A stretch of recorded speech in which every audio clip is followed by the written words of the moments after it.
SQ, this is W9MGT here, come back. SQ, this is W9MGT here, come back. This is at 10:44 and I have something to say.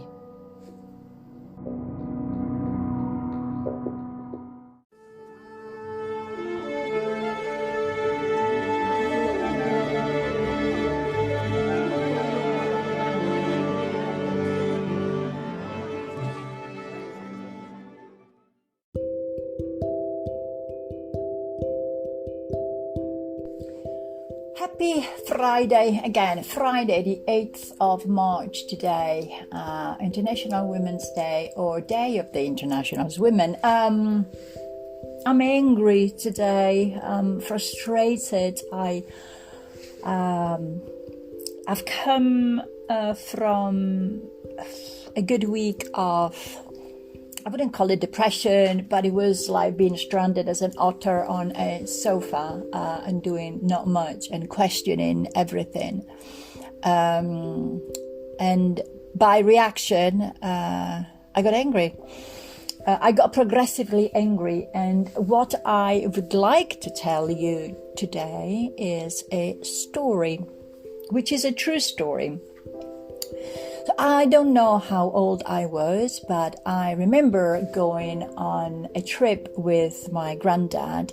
We drove from Udine, which is in the northeast of Italy, to close to the island of Elba, which is Tuscany way. So it is like center west of Italy. So there was quite a lot of driving. He had a BMW 3 something. And it was sort of like metallic sage kind of color. And so he was driving, of course, and I was sitting next to him, and he gave me a task to do, which was to check the length of the tunnels on the motorway or on the road that we did. So to check the length that was written outside of the tunnel itself with the length that was written on the map. So he gave me a pencil and he gave me a task to do while he was driving. And I think that that is the happiest ever memory that I ever have in my life as a child. Being with this man that I was just so big and so tall and so majestic and also so panic-inducing at times. But I was on a holiday, just me and my granddad, and I was a little girl. I don't know how old I was. I was able to read numbers and to check numbers. So I don't know, 6, 7, and we went on holiday, and then I remember that he took me even onto the island of Elba, and it was great, and it was majestic. But the memory that I have is just me and him, and me with this task along the way on the motorway. Not many people traveled in those years, and definitely not many children of my age had the opportunity to be traveling with the granddads or traveling in general. Those were different years in a way. And I think that the lessons that I have learned and the passion that I felt during that trip and how much I remember it fondly and how it ignites a sense of fire within me. It's still now, and it is vital for me and for my survival. I was listening again to a beautiful interview with Simon Sinek, and I don't know if it was like the CEO podcast or something else, and he was talking again about the finding your why, and he was doing this exercise about parallels between happy memories that we are having now when we are working and this kind of like happy memories in the childhood, and how that gives our why, our sense of purpose, which is a very deep, intense sense of purpose in life. And this memory of my granddad came back to me, and the kind of sense of being seen by an adult, being acknowledged, being part of a group. And of course, I mean, he knew the road and he knew how to drive. He didn't need me to check the length of the tunnels, but or to map the trip ahead, or me telling him which was the length of the next tunnel that we would have encountered. He didn't need that. But that's not the point. As a child, I felt seen. I felt part of something that was important. I felt that my role within the duo of this relationship was important, that I mattered, and that whatever I did mattered. It also gave me a lot of other skills, the fact of knowing how to be able to navigate in real life, as in traveling and moving. This is why I moved country, and then I changed the country, I think, and having this kind of like spatial awareness of geography. But also of planning ahead and matching and checking constantly things that there is like sort of like a peer reviewed, even if it is like an inner peer review of the path and the journey that we are that I'm navigating. It is, driving a little bit of length in my life and then stopping and take a step back and checking how things are and then moving forward.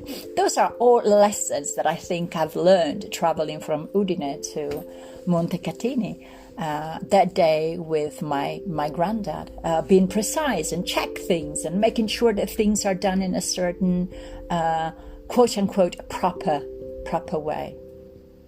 But it also taught me a sense of freedom, of being on a journey and being valued, and to trust myself, to trust my ability, and felt that I was trustworthy for our journey. That whatever length I checked and double checked then on the map, and everything was actually something that my granddad didn't question. He took it that as it I knew how to do the job, and I was really part of this, to an equal part of this duo. And in a way, learning to navigate through life and maps and being able to teach as much as I was taught, using storytelling like I'm doing now with you. It is the way that I have learned how to transform trauma, how to transform experiences. And it's the same kind of working in pair with somebody that I feel is essential when I'm doing work with clients. And this is where my own love for this kind of profession comes from, I think, from that one trip with my granddad. So the same kind of trust and acknowledgement and being seen, etc., that I experience is that what I want to experience within my working profession, within my life, within my circles of friends, and that I want to offer when I am working, whether it is clients, or it is group works, it is when I'm teaching, when I'm doing art, when I'm next week delivering my research at university. This to say that today, as the 8th of March, where women are celebrated, that really pisses me off, because we should be celebrated in that way every day. The day that my granddad taught me how valuable I am as a little girl, it wasn't the 8th of March. It was it was just a day, and it was every day.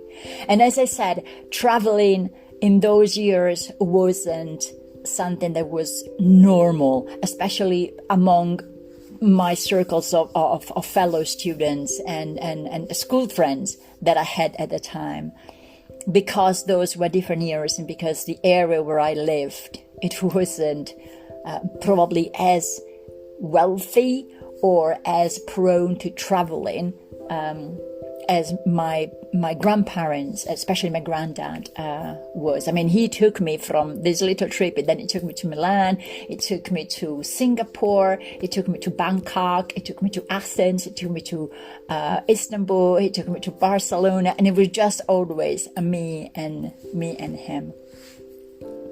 That thing of being an individual and standing out and being proud of standing up is what taught me and gave me a validation of being a dissident, being an iconoclast, being a rebel, feeling empowered, and being educated, and being proud of being educated.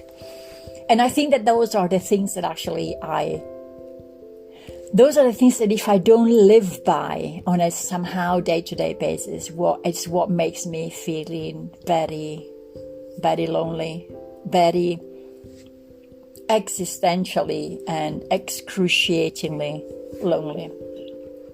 As per usual, I've got my nice coffee in here. If I don't live by those values of freedom, empowerment, and education, and being able to speak up my mind and being a rebel, I don't live. I survive. I feel unhappy. I feel unfulfilled. I feel very lonely. I feel, of course, I turn into a victim. I feel neglected. I feel depressed, frustrated. I start procrastinating. I drag everything. Of course, I feel unseen and not trusted, not trustworthy. There is no reliability. There is no accountability. There is nothing. And instead, all these accountability, reliability, and integrity are those lessons that I've learned by matching length of a tunnel on a map. And I have to say thank you again to Simon, because I remember that when I've listened to the first time to his Golden Circle, I think it is one of the most viewed TED Talks ever when it talks about the why on YouTube. And please go and watch it. I remember that it was because of him that I managed to quit smoking, because I knew what I had to do. I knew, because I've read all the books and I've done all the sort of like AA kind of groups in order to be able to quit smoking. I watched all the videos, I did therapy, I did everything. So I knew what I had to do, and I knew exactly what I had to gain from quitting smoking. And I knew how to do it because I've done all the different tricks of the trade, from decreasing in amounts of cigarettes that I smoked, to trying cold turkey, to reading the Bible every day, the right passages, and then reading Buddhist things in order to find my own true self. And in the end, my own true self was the why, which was, for me, freedom. And understanding that freedom is the most important value to me. Allowed me to go from 40 cigarettes to absolutely zero in one night. And I never had cravings that led me to try again, or I never felt compelled to, and I've never smoked. And part of me feels like I have never smoked. I've never been a smoker, even though I smoked. Anyway, but this is besides the point. Back to the point of finding the why, again, I feel to me that this illumination or insight on the way to Damascus, again, traveling. You see, I am a traveler. I am a psychogeographer at heart.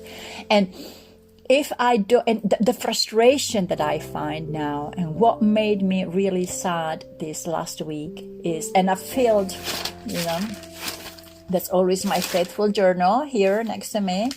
I don't know how many pages this week of notes of how lonely I felt, and how sad I was, and how pointless everything is.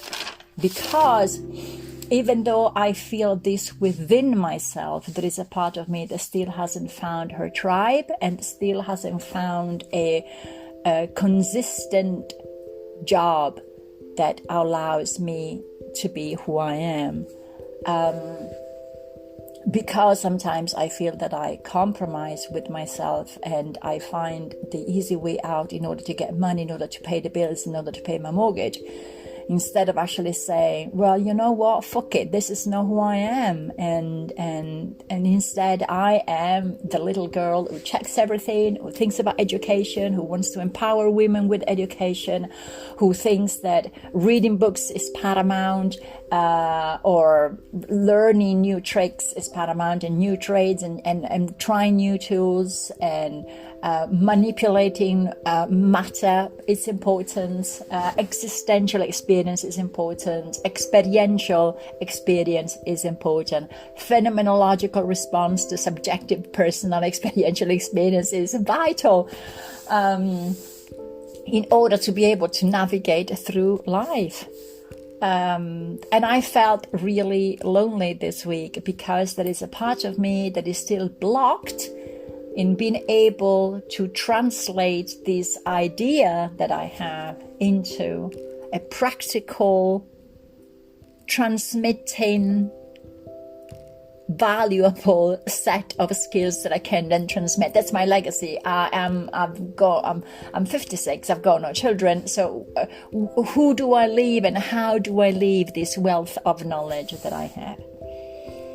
So this was a big thing. And I know, again, I'm talking about Simon a lot today. I know that he said that sitting in front of being alone and telling all these things to just a speakerphone, to a phone, is not actually courageous. Being courageous means having the courage to say whatever we believe in out loud. But in this very moment, this is the most amount of courage that I have, which means that I show up every Friday to leave my voice. Hashtag I felt very lonely. Hashtag fuck everything. And being angry because today is the 8th of March, and I think that the 8th of March should be celebrated every day. So, going back, as I said, loads and loads and loads of things to think about. So I am today in a better place because I've realized that my why is not because of who I am, but because of who I was meant to be, if that makes sense. And I know today this podcast is going to be very long, and to be honest, I couldn't care less. So one of the frustrations that I had last week is that I thought that every time I'm going back and to work through my own traumatic experiences of being a child who was emotionally and physically neglected by her alcoholic parents, I always go back to what I always thought at the beginning was the real me, which was the me, which was traumatized. And instead, I want to go beyond and before that trauma in order to understand who I really was before the threshold of the trauma. Of course, I was born into a family in a system of neglect. So the question is, which one is the real me? So I always thought that I was sent down here to do something, and because of neglect, I've lost this train of experience in this journey because of the trauma. But probably instead, because of the journaling and processing that I did this week, is that I came onto this world as a clean slate, and how I react to the traumatic experience is what makes me who I am. And I can choose between following the little girl who rode to the length of tunnels, or I can sit, mope, and think about external conditioning, traumatic experiences, and living in the past, don't feeling empowered, feeling a constant sense of intimidation, and being reactive with this sort of like a negative mindset, which often, unfortunately, recurringly happens, even though not as bad as this week. I know that I cannot be always the girl who took that sort of like that length of the tunnels. Having said that, though, I can use the difference of potential. This is like an electrical thing, the volt. So the difference of potential between the negative path and the positive path in order to charge my positive path every time I slip into the negative path. And it's 20 minutes now that I've been waffling. And this to me is like my love letter to Simon Sinek.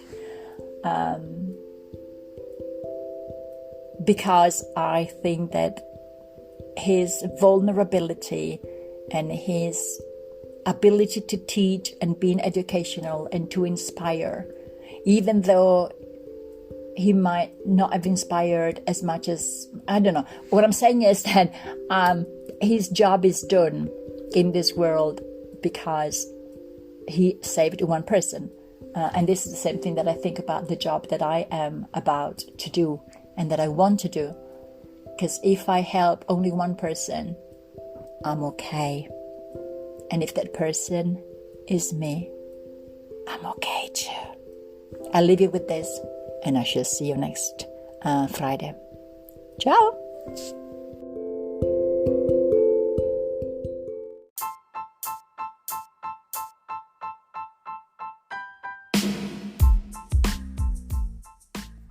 You have listened to the voice of W9 in honor of the movie Contact, MGT or Matilde Gliubic Tomat.